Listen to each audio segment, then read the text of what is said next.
Et wesh les gens, j'espère que vous allez bien. En tout cas pour ma part, ça va super. Et aujourd'hui on se retrouve dans une toute nouvelle vidéo de ouverture de Yeezy 350 V2 de DHgate. Donc on va voir si elles sont bien faites et voilà. On va voir tout ça dans cette vidéo. Donc ne bougez pas, je vais chercher le colis les gars. Bon, j'ai déjà ouvert le paquet parce que comme vous pouvez le voir, c'était tassé, la paire elle était collée du coup, ça allait être impossible de l'ouvrir en vidéo. Donc là vous m'écoutez parce que je suis avec un micro externe que je porte dans ma main pour parler parce que je trouve que c'est mieux. Donc voici le colis, on va tout de suite le déballer, donc ne bougez pas. Je le pose ici. Ok, donc on va tout de suite l'ouvrir.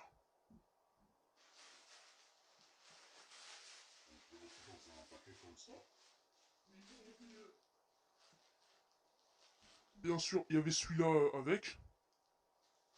Donc je vais déballer la paire. Ah ouais.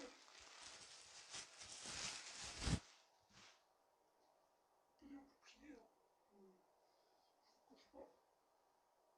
Je vous cache pas qu'elle est un peu pliée la paire, hein. Donc la paire en elle-même, elle est comme ça, donc le Adidas Yeezy à l'intérieur. Encore un peu plus loin, dans la paire, on peut voir les écritures 30, la taille, vous voyez. Et là aussi. Donc je vous montrerai quand je l'essaye, mais il y a des défauts que je vois ici. Donc en fait, le problème dessus, c'est la semelle. Regardez. En fait, il y a un énorme problème. Regardez la taille de la semelle. Elle est énorme par rapport au vrai. Mais en vrai, je pense que ça peut passer si vous avez, par exemple, des grands pieds ou quoi, parce que là, c'est une taille 36. Et si vous êtes, par exemple, un enfant de, par exemple, 12 ans, 13 ans, et qui a fait du 36, n'achetez pas des Yeezy sur Dashgate. Parce qu'en fait, si vous voulez, le 36, c'est taille adulte.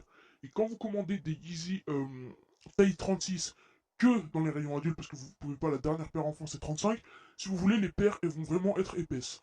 Et je sais pas comment vous expliquer, mais quand vous l'essayez, la paire elle va être énorme à vos pieds, si vous, vu que généralement on a les enfants ont des petites jambes et tout, ça fait vraiment gros et ça fait moche. Donc moi, je vous conseille pas d'acheter de Yeezy sur Dashgate, à part si vous voilà vous avez des grands mollets ou voilà, vous voyez ce que je veux dire. Sinon, je vais vous montrer comment ça fait, mais sinon ça fait vraiment moche. Donc aussi, j'ai oublié de vous présenter à l'arrière le boost. Donc là, il y a écrit boost et il y a ça.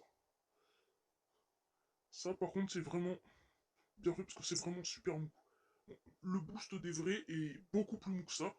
Mais voilà, les gens ils vont pas venir toucher à l'arrière la paire, vous voyez.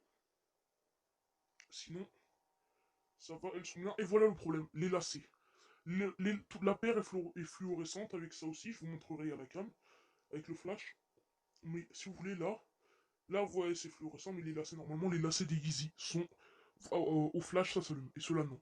Donc c'est pas grave, ça fait vraiment pas faux, parce qu'il y a aussi des Yeezy qui n'ont pas de flash, et ça passe. Vous dites, ouais, voilà, je les ai achetés et tout. Et voilà le problème aussi, n'oubliez pas de demander aux vendeurs sur le site de vous prendre une boîte.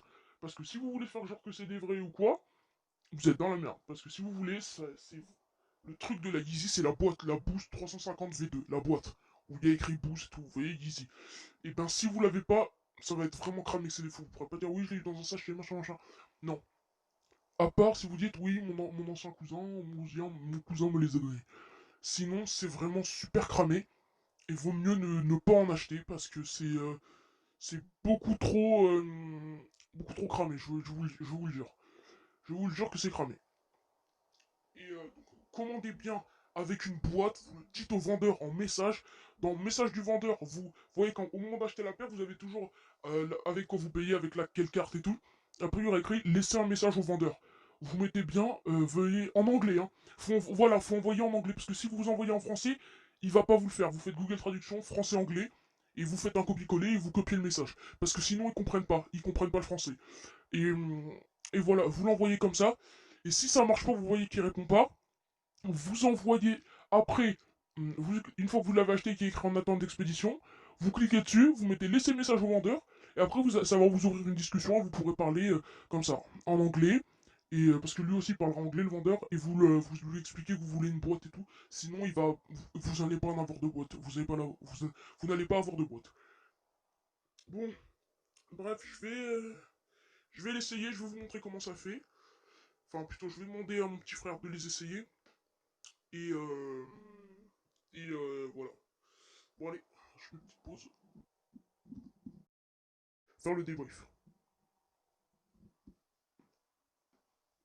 Bref, on est arrivé à la fin de la vidéo. Si cette vidéo vous a plu, n'hésitez pas à lâcher le pouce bleu, vous abonner pour plus d'unboxing DH-Gate. N'hésitez pas à me dire en commentaire ce que vous préférez que je déballe comme chaussure dans la prochaine vidéo. Et salut.